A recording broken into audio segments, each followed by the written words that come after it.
दोस्तों, अगर मैंने आपसे पूछा या आपने मेरे से पूछा कि हम और आप किसी अपने का, किसी दूसरे का, किसी भी व्यक्ति का क्या कभी हक मार लेते हैं, तो हमारा और आपका उत्तर सेम ही होने वाला है। बिल्कुल नहीं। मैं कभी किसी का हक नहीं मारती, मैं कभी किसी का हक नहीं मारता।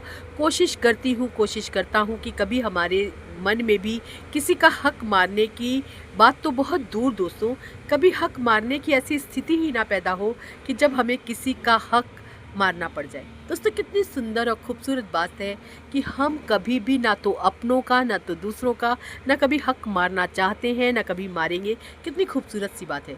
तो दोस्तों, अगर हम इसको इस तरह से सोचें कि हमारा ये जो पूरा मानव जीवन है वो सिर्फ़ और सिर्फ सांसों पर आधारित है, श्वासों पर आधारित है, ब्रीदिंग पर आधारित है।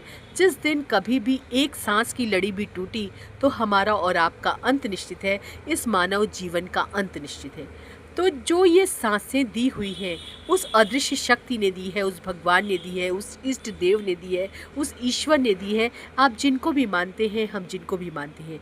तो जब हमारी प्रत्येक सांस पर, हमारी प्रत्येक श्वास पर हमारे ईश्वर का हक है, हमारे इष्ट देव का हक है, हमारे सद्गुरु का हक है, तो फिर इन सांसों के बीच में जो हम काम करते हैं वो हमसे कभी गलत क्यों हो जाता है।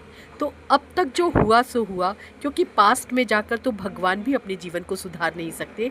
तो आज से, अभी से, इस वीडियो को सुनने के बाद से अगर हम अपने प्रत्येक काम इस दृष्टि से करें सॉरी दोस्तों, कि कभी भी किसी के साथ हमसे अन्याय ना हो, गलत ना हो, हमसे कुछ भी ऐसा ना हो जिससे किसी की आंखों में आंसू आ जाए। जब भी हमसे कुछ हो तो हमारा जीवन खूबसूरत हो, हमारे अपनों का, हमारे दूसरों का, सबका जीवन खूबसूरत बनना शुरू हो जाए। इसी सोच के साथ जब हम अपने हर एक सांस को ठीक तरह से जिएंगे तो हमारा जीवन और आपका जीवन खूबसूरत होने वाला है। धन्यवाद दोस्तों।